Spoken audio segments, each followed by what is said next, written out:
In this video, we will discuss what is Lagrange's mean value theorem, the conditions to satisfy Lagrange's mean value theorem, and we will do a problem. In the previous video, we discussed what is Rolle's theorem and its conditions. These three are the conditions for satisfying Rolle's theorem. But for Lagrange's mean value theorem, the first two conditions are only there. For a graph, there is x-axis and y-axis. Our y-axis is f of x, that is function of x. As x varies, our y also varies. Suppose we have a function like this. This is our function f of x. In the interval a, this point it is a, and this point it is b. Corresponding value in y-axis it will be this point, it will be, this is f of x. So this point it will be f of a. So this is b value, and the corresponding b value it will be f of y-axis, the value it is f of b. If you draw a chord means connecting the 2 points, this is point A and this is point B. If you are going to draw a chord, a straight line connecting those 2 points, okay, and we need to find slope of that chord. What is slope? y2 minus y1 divided by x2 minus x1.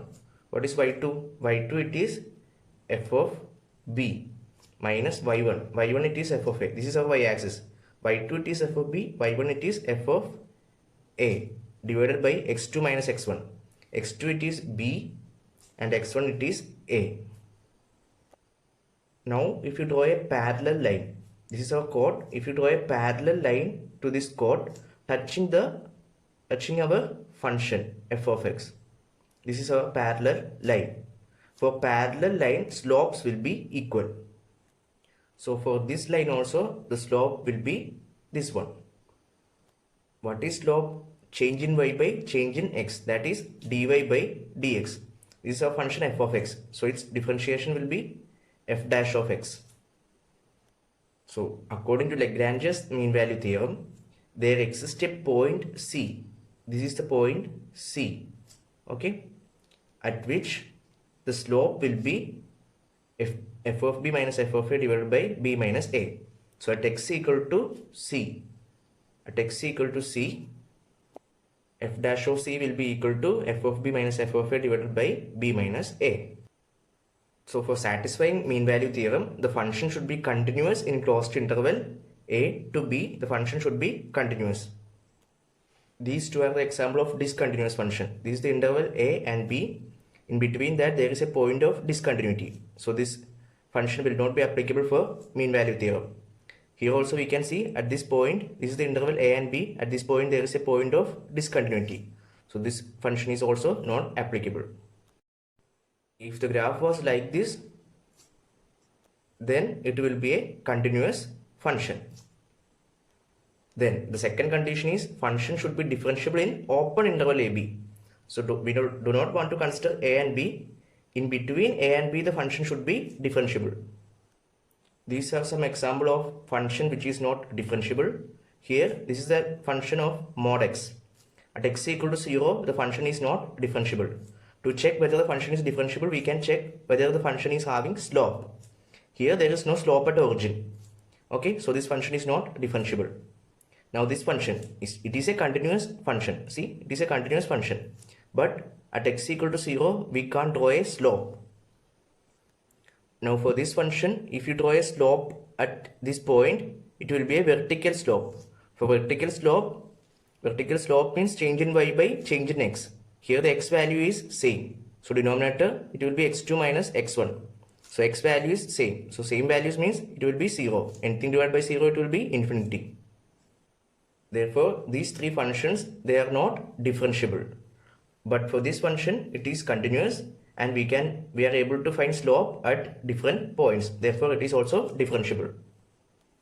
So when a function is continuous in closed interval ab and it is differentiable in open interval ab, then there exists a point C in between a and b where f dash of c equal to f of b minus f of a divided by b minus a. This is the equation. Now we can do a problem. Find the point C for the function f of x equal to x square minus 4x minus 3 in the interval 1, 4. So function is this one, that is f of x equal to x square minus 4x minus 3. First of all, we need to check the two conditions. First condition is check whether the function is continuous in closed interval AB. What is our interval? 1, 4. Our interval is 1, 4. So A value it is 1 and B value it is 4. First of all, we need to check whether the function is continuous. This is a quadratic equation. All quadratic equations and polynomial equations are continuous. This is the general form of quadratic equation, ax square plus bx plus c.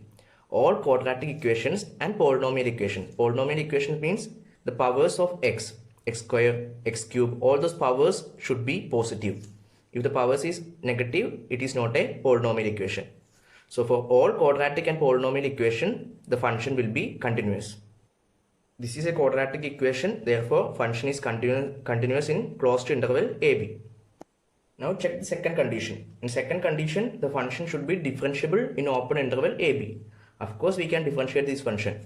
d by dx of x square it is 2x. d by dx of 4x it is 4. d by dx of constant it is 0. So this function is also differentiable. Quadratic and polynomial equations are also differentiable. Therefore, second condition is also satisfied. That is, our function is differentiable in open interval AB. We need to write like this, okay? First condition it is function is continuous in closed interval AB. Closed interval we will put square bracket. For open interval we will put open round bracket or parenthesis. So the two conditions are satisfied. If these two conditions are satisfied, then there exists a point C. In between this A and B, there exists a point C where f dash of C is equal to f of B minus f of A divided by B minus A. We need to find f of B and f of A. First of all, we can find f of B. So B value it is 4. Now f of B means wherever there is x replaced with 4. So it will become 4 square minus 4 into 4 minus 3. That is 4 square it is 16. 4 into 4 it is 16 minus 3. So 16 minus 16 it is 0. 0 minus 3 it is minus 3. Now our A value it is 1. Now we are going to find f of A. So wherever there is x, replace it with 1. So it will become 1 square minus 4 into 1 it is 4 minus 3. So it will become 1 minus 4 it is minus 3 minus 3 it is minus 6. That is our f of A. Substituting in this equation we will get f of B it is minus 3. Minus 3 minus f of A it is minus 6. So minus 6 divided by B minus A. B it is 4. Then A it is 1. So we will get minus 3 plus 6. It is 3 divided by 4 minus 1 it is 3. So 3 by 3 it is going to be 1. So f dash of C will be equal to 1. Now we need to find what is f dash of C. We know f of x equal to x square minus 4x minus 3. So f dash of x will be equal to, differentiate this. d by dx of x square it is 2x minus d by dx of 4x it is 4. d by dx of 3 it will be 0. So f dash of x it is 2x minus 4. Now f dash of C means wherever there is x replace with C. So we will write 2c minus 4. We got f dash of C equal to 1. That is 2c minus 4 equal to 1. From this we will get 2c equal to 1 plus 4, that is 5. So we got 2c equal to 5. From that we got c equal to 5 by 2, that is 2.5. Thus we found the point C, that is 2.5. The value of C it is 2.5 and it belongs to open interval 1, 4. 2.5 is the value between 1 and 4. Now it's your turn. Do this question, f of x equal to x square minus 3x plus 5, and find the value of C in the interval 1, 4 and answer it in the comment section.